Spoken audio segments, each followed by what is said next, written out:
morning we're going to be in Mark chapter 4, finishing up.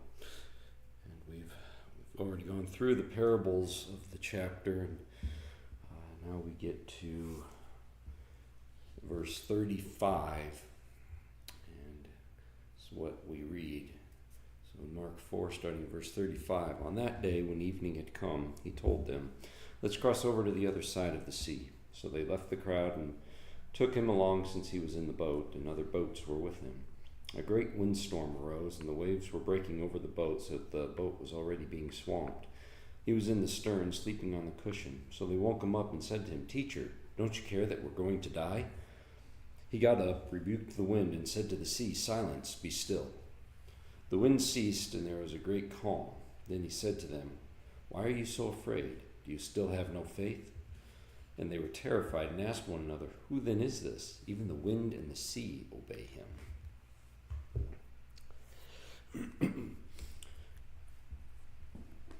So we've seen in Mark already where Jesus has a lot of power. He got the power to heal people. He casts out demons.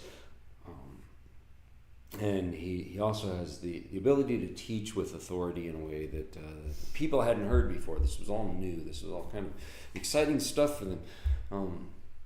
But now Mark gives us another glimpse of Jesus, not just as a great teacher, not just as a great person, but as one who does the unexpected, the things that no one else can do. Within the great, context of their thought processes, a lot of what Jesus has done up to this point was done by the prophets in the Old Testament. And so we're not really clear what the disciples' thinking was at this point. We don't know what they knew about Jesus. We know that Jesus had given them a number of clues as to his true identity, but even if he would have just outright told them, we don't know just how quickly they grasped the reality of what they were dealing with here. And then we get to this storm on the Sea of Galilee. And as we do, there's a lot of parallels between this and the book of Jonah. And we'll see some parallels as we go along here.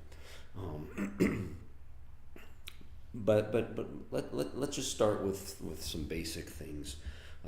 So the first thing that comes to mind as we read through this is the fact that Christians follow Jesus. It's a very simple reality. Christians go where Jesus goes. They kind of, where he says that they're going is what they do. I mean, it's a pretty basic fact. But I let's not overlook the fact that Christians follow Jesus. Let's not overlook the fact that when he says we're going to go over here, then we go over here. When he says we're going to go over there, we're going to go over there. When he says this is what we're going to do, then this is what we're going to do.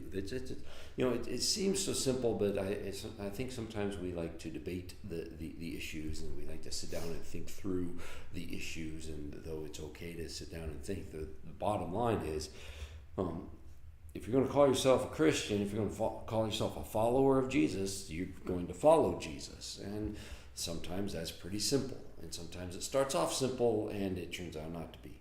For the disciples here, that's kind of what happened, because it was Jesus who said, "Let's cross over to the other side." All right, so they've been in the boats. They've been, Jesus has been teaching all day. And so now he says, "Well, let's go to the other side." It makes perfect sense.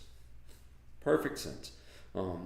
It's kind of important. Details are good. So it says when evening had come. So night fishing was a thing. It was definitely a well-known thing. But evening, nighttime, if you've ever lived anywhere around the mountains, that's when weather tends to churn up. So the Sea of Galilee, which is where they were at, actually sits 700 feet below sea level. And then just kind of off, I think it's kind of off northeast northeast part of the lake. I mean, the Sea of Galilee isn't really a sea; it's a lake. You can see across the thing from wherever you're at.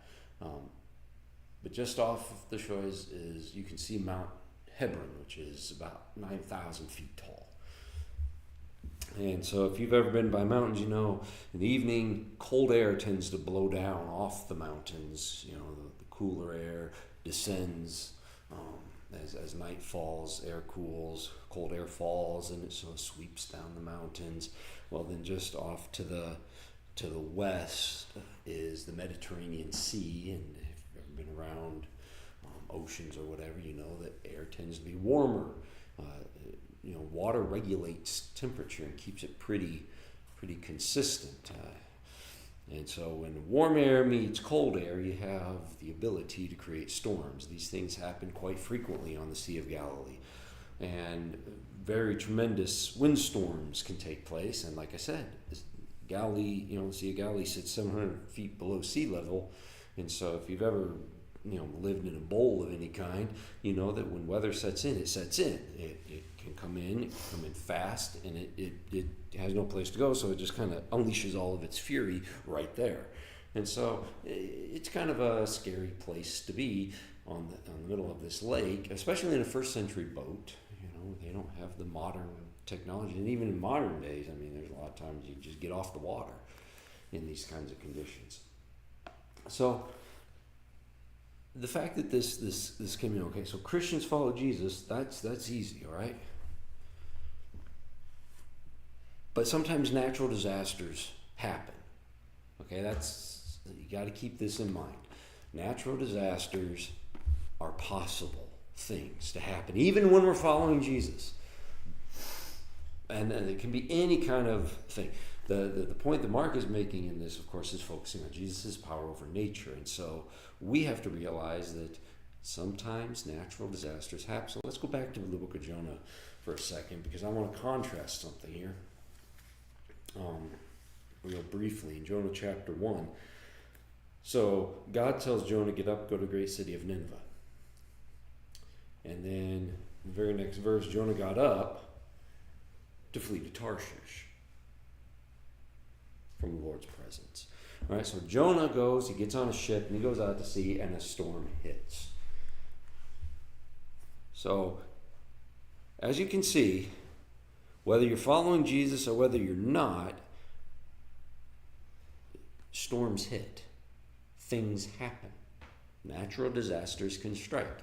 They strike the righteous and the unrighteous. They strike the good and the bad. They strike the people who are trying to do the right thing. They strike people who are intentionally doing the wrong thing. You might be confused. I think the disciples might have been confused. They might have wondered, why in the world is this happening if we're with Jesus? Why would Jesus have us go out on the lake and then this happens? Maybe they didn't realize that he knew the future. Maybe they didn't realize much about who he was. Maybe they because we're not really told. The only thing we know is that they're freaking out and Jesus is asleep, which is interesting because Jonah fell asleep in the storm too. Another parallel, but it's like, I mean, what do these things mean? Hopefully we'll figure some things out. But honestly, it's these natural disasters strike, and you might think that following Jesus is the way to keep those things from happening. And you might have heard somebody say, hey, the safest place to be is doing what God said to do. I might have even said something like that in my lifetime, but the reality is that's not actually true. It's not actually accurate, depending on how you define safest place, I guess. But if you're looking at physical safety, and if you're looking at preservation of life and whatnot, sometimes being in the middle of God's will is kind of a dangerous place to be. Otherwise, I mean, what do you do with all these missionaries who have lost their lives trying to spread the gospel to other people? What do you do with the humanitarian mission teams that have died in war-torn areas trying to bring humanitarian aid to the people living there? What do you do with the Christian who believes that God led them to a specific place to minister, and they go there, and then violence is done to them. They're robbed, some of them murdered. What do you do with the Christians in China that are arrested? Some executed. What do you do with these things? If the safest place, and if we're talking about safety in the sense of physical safety and preservation of our own well-being in life, what do you do with all these Christians? Do you somehow think that somehow they're not in the middle of God's will? Or have they done something wrong? And maybe they think that, because and this is where Jonah and the disciples' experience diverges. Because in Jonah's case, the storm was indeed a punishment. So sometimes bad things do happen because we've done something wrong and there's a consequence. And sometimes God needs to discipline us. Sometimes God needs to get our attention. Sometimes God does allow things to happen for specific purposes. But in this case, with this, who did what? And maybe they were wondering that. I'm sure, being good fishermen, they were well acquainted with the book of Jonah. And they were probably well versed in his entire saga at sea. So maybe they were wondering, okay, well, who do we have to throw overboard? Peter, you got a loud mouth. Maybe you need to get out of the boat. Or maybe it's John, the youngest one. It's like, you know what, you're too young. You must have done something silly. Get out of the boat. We don't know. All we know is they're freaking out, thinking they're going to die, which, those windstorms are not light. It's a small lake, but when a storm hits, it doesn't matter what size of the body of water you're on, there's serious danger.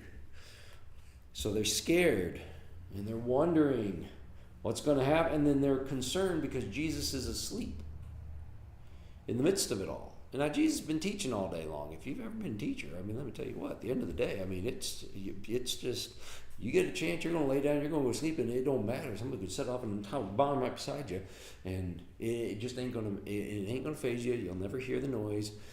Nothing. The sirens could be going. It's tiring work. So he goes to sleep, and they're like, "Teacher, don't you care that we're going to die?" Now, I don't know if they're trying to get him to do something, or if they were just like, "Hey, dude, you're supposed to be freaking out with the rest of us. What are you doing sitting there so calm?" Have you ever been around someone who's so calm in the middle of something that you're like, what is your problem? You should be concerned about this.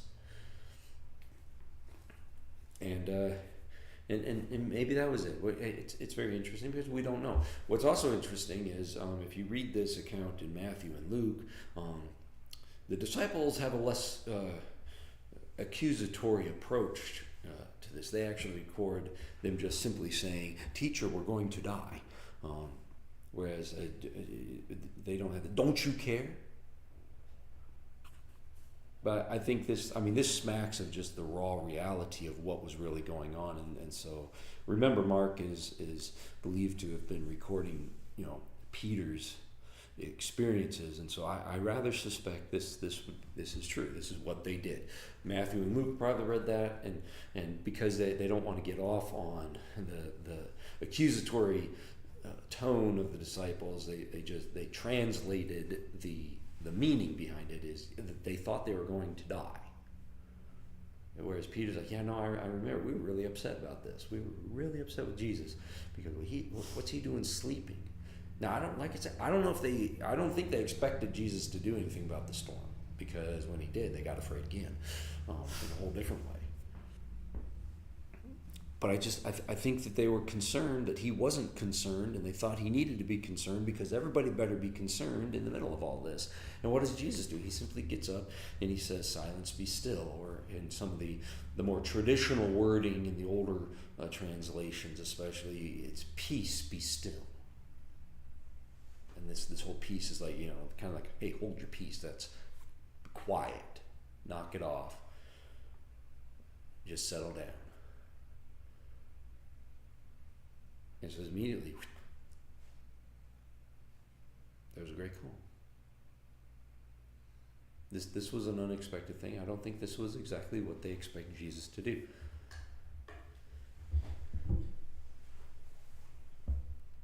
The very next verse says, "And they were terrified."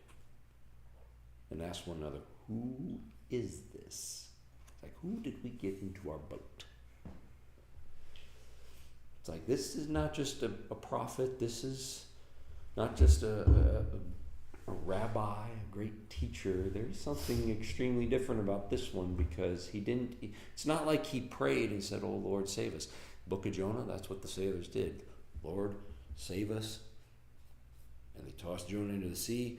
The sea went calm, and then the sailors prayed again, and they praised God, and there seemed to have been some sort of conversion that happened amongst them. Because at the beginning of the whole incident, they were all praying to their own gods, it records, and then at the end they were praying to the one true God.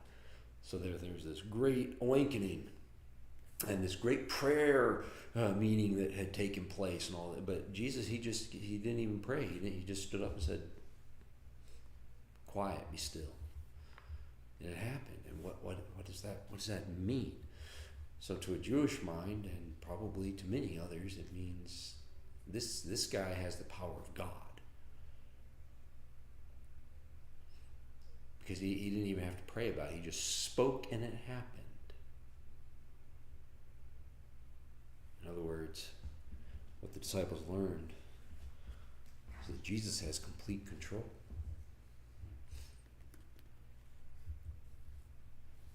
What they were afraid of, they had no need to be afraid of, because Jesus had complete control. So whatever was going to happen was going to happen. And whatever was going to happen, it was going to be for the best possible outcome. And so they were concerned that Jesus wasn't concerned, and Jesus ends up being concerned that they were. It's like, you're afraid. What is the deal with you guys? He says, why are you afraid? Do you still have no faith? I'm not sure it was a sharp rebuke. I think it was just a very gentle, one of those things. It's like, hey guys, do you still not understand that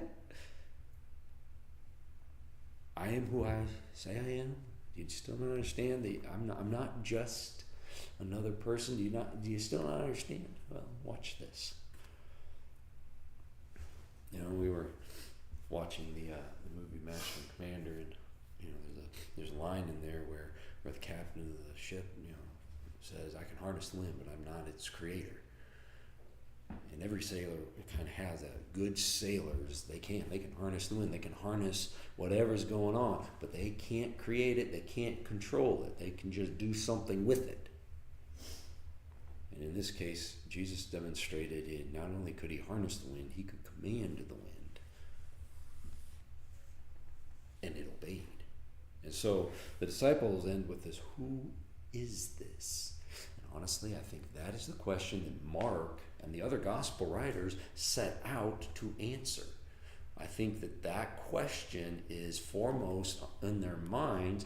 And when Mark is writing this, if tradition is correct, and Mark is writing this to persecuted Christians in the city of Rome, and he's trying to introduce them to Jesus, he's given enough in these first 4 chapters for people to gain an interest in the character and bring them to this point of asking the question, well, who is this?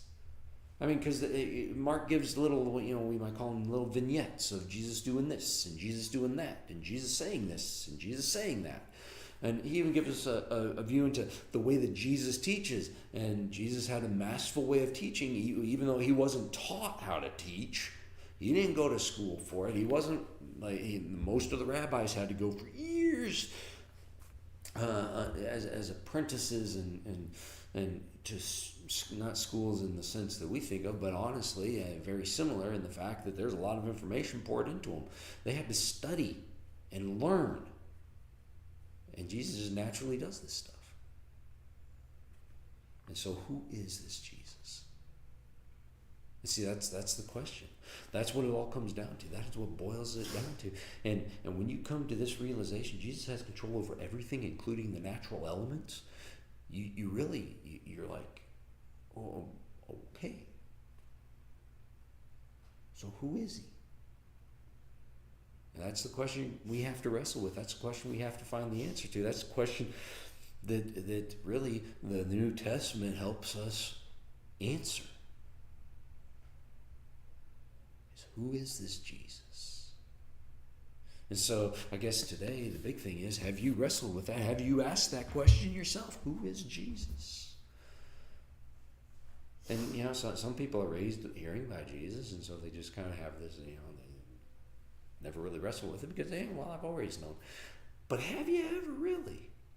Because I think we all need to, at some point, take a moment to ask ourselves, who is Jesus for real? And how do we know? Can we know? And obviously I have my opinions on those things. But the real answer really isn't something that I can give you. The real answer is something that Jesus has to reveal to you himself. And so are you listening to him? Are you walking with him? Because the only way to really find out who he is to spend time with him. The only real way is to investigate for yourself. And it's very fascinating, the number of people that I've read about that have investigated things. I was watching this little thing just recently where this guy was talking about the most successful defense lawyer in American history. He went to trial, I think that they were saying 145, 245, I don't know, it was a lot of trials he went, and he defended his clients, and he won every last one of them. And the man was completely convinced that Jesus was not real. And so a friend of his challenged him, well, take your lawyer skills, study the Bible, and say, from a legal standpoint, is it possible? And the man did, and he spent several years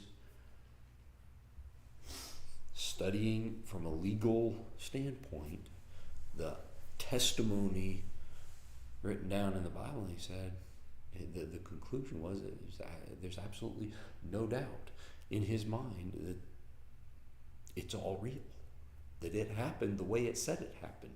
Because he, like I said, he spent years digging into all of the evidence he could get his hands on. He said, beyond a reasonable doubt, which, as you know, that's the benchmark in courts. It's beyond a reasonable doubt this happened. Have you discovered that? It's not about what you think. It's not about my opinion. This is all about what is true and what really happened 2,000 years ago.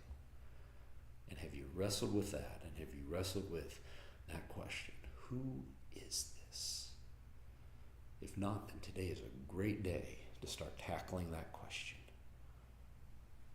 Let's pray.